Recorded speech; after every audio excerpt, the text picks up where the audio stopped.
The outside temperature is 10 degrees Fahrenheit. Yet somehow, almost everyone is holding the same cup of steaming hot Starbucks coffee in their hands, or even one filled with clinking ice. What is remarkable is that an average Starbucks drink can cost 5 times as much as a cup of coffee sitting on a supermarket shelf. Meanwhile, the ingredients inside that cup account for only a very small fraction of its selling price. Does Starbucks possess some kind of magic that makes young Americans willing to pull out their wallets and pay $10 for a cup of coffee every day? Most people believe Starbucks became a global giant by selling premium coffee. That sounds reasonable, but it is not the whole story. The truth is that coffee itself is one of the least interesting parts of this business. Behind those espresso machines lies a system that generates billions of dollars before customers even have a chance to spend their money. A system that creates enormous amounts of cash without charging interest. So how did a company that sells flavored coffee become one of the most sophisticated consumer money-making machines on earth? In this video, we will take a deep dive into the highly complex profit-generating system rooted behind the Starbucks chain you know. Today, Starbucks is everywhere, from airports and hospitals to universities and shopping malls. Almost every busy street corner in America bears the sight of the green siren logo. From the outside, Starbucks looked like an unstoppable empire. But less than 2 decades ago, many investors believed the company would not survive. Not because coffee had become obsolete, but because Starbucks had become a victim of its own rapid success. In February 2007, Howard Schultz sent an internal memo titled "The Commoditization of the Starbucks Experience," warning that the company's aggressive expansion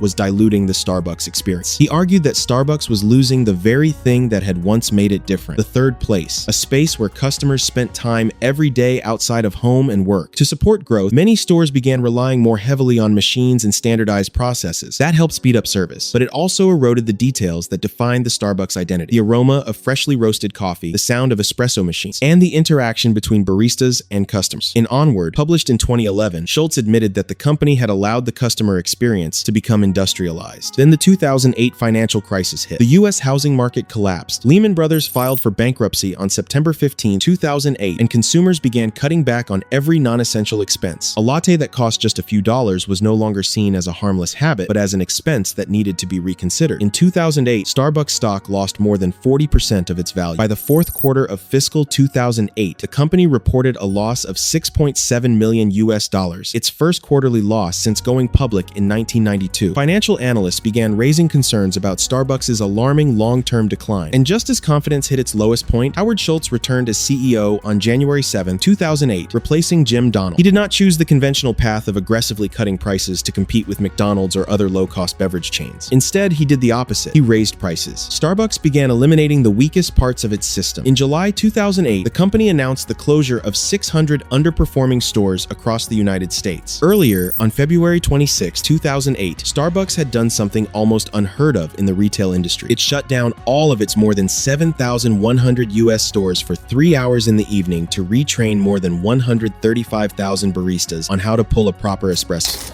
And I think we're living at a time in America where there is a fracturing of humanity.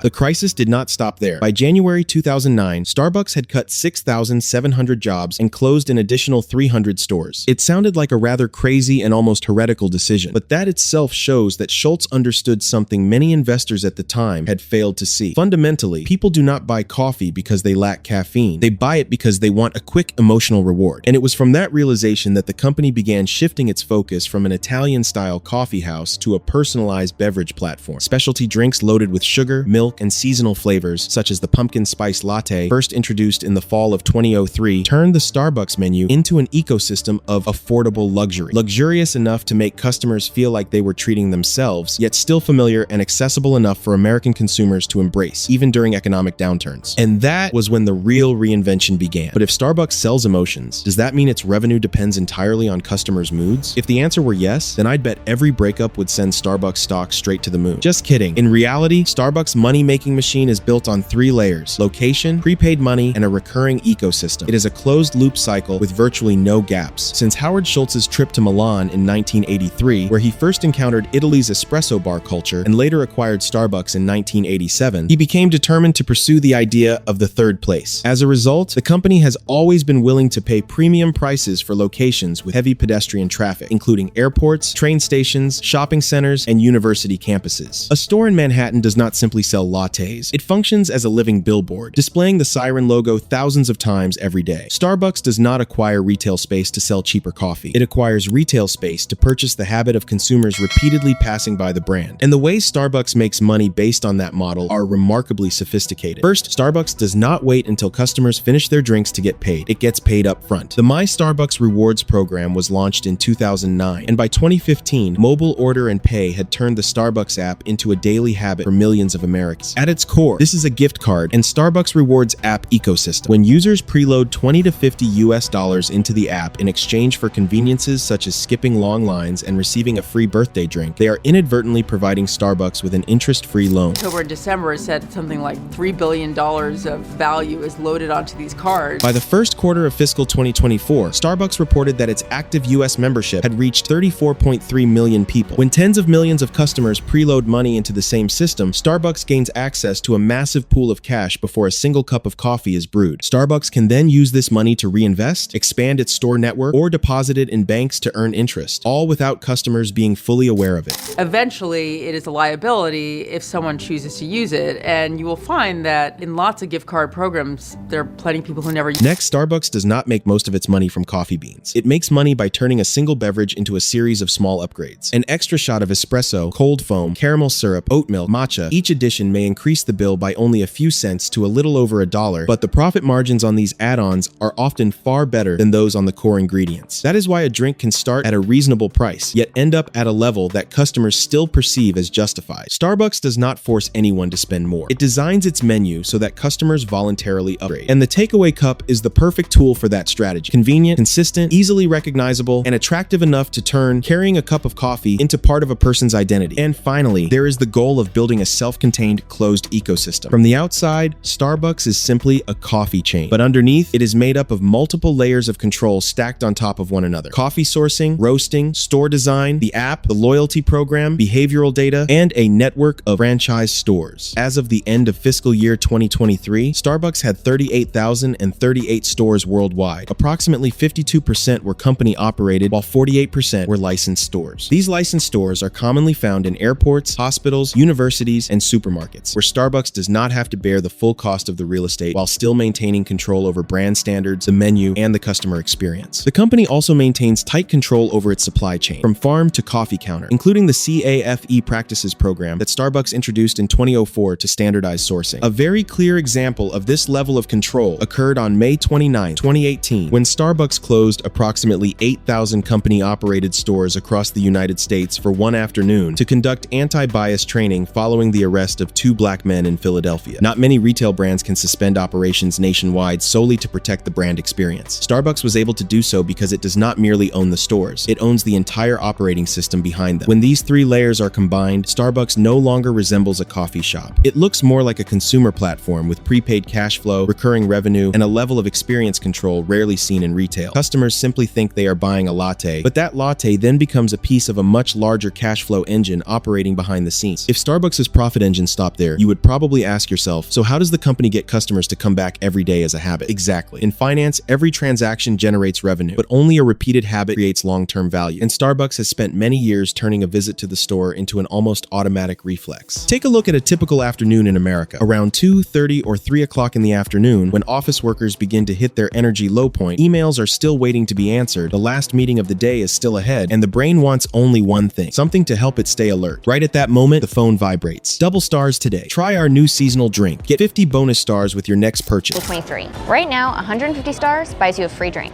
But soon, that's going to increase to 200. It sounds like just an ordinary notification, but from a behavioral perspective, it functions much like an alarm clock. In the early 20th century, physiologist Ivan Pavlov demonstrated that if a signal appears often enough before a meal, the brain begins to associate that signal with a reward. After a while, simply hearing the signal is enough to trigger the response even before the food arrives. Starbucks doesn't need customers to think too much. They just need to show up at the right moment. And between 2 and 3 o'clock in the afternoon is an incredibly valuable moment, because that's when people are most likely to reach for a small reward to save the rest of their day. The smartest part is that Starbucks doesn't just sell beverages through its physical stores. It has turned its app into a behavioral activation channel. Starting in 2014, Starbucks began testing mobile order and pay in selected markets, and by 2015, it had rolled the service out more broadly across the United States. States. From that point on, the app was no longer just a payment tool. It became a direct line connecting the brand to customers' daily habits. Every time users open the app to check their accumulated stars, redeem rewards, or browse seasonal menu items, Starbucks gathers more data. Who buys in the morning? Who only stops by in the afternoon? Who prefers hot drinks? Who chooses cold brew? Who only pays attention when there's a promotion? This isn't data collected to pressure customers into buying more. It helps Starbucks reduce friction in the purchasing decision. When a recommendation appears at the right time, featuring the right item and matching the right mood, the brain perceives that choice as much easier. That's why many people feel as if they suddenly crave Starbucks. But in reality, behind that seemingly natural feeling is an entire system designed to appear at exactly the right moment. The interesting thing is that Starbucks doesn't stop with its current customers. They're also thinking about the customers they'll have 10 or 20 years from now. If you go back to the early 2000s, the familiar image of Starbucks was college students, office workers, and people spending hours with a laptop in hand. Back then, the brand was associated with quietness, productivity, and a very grown-up style of going out for coffee. But in recent years, the picture has changed dramatically. You'll see families stopping by on weekends, groups of teenagers, children holding cake pops, pink, blue, and purple drinks that look more like desserts than coffee. This isn't just about diversifying the menu, it's a customer lifetime value strategy. Starbucks understands that childhood memories tend to stick around for a very long time. A child may not remember exactly what they ate at 6 years old, but they will often remember the feeling of outings with their parents, the aroma inside the cafe, the music, the lighting, the cup with its familiar logo, and the feeling of going with the grown-ups to a place that seemed special. That is why products like Frappuccino, introduced in the mid-1990s, and seasonal offerings such as Pumpkin Spice Latte, first launched in 2003, have been so important. They are not just selling sweetness, they are selling an experience that is memorable, photogenic, and emotionally resonant. Later, when that child grows up and starts earning their own money, those memories may return in the form of a very ordinary choice. Let's stop by Starbucks. In business, that is the advantage of familiarity. In finance, it is a highly valuable form of intangible asset. However, in recent years, the coffee market has undergone significant changes. Is Starbucks gradually being replaced? Consider a very specific milestone. On January 30th, 2024, Starbucks reported its results for the first quarter of fiscal year 2024. Net revenue increased by 8% to $9.4 billion US,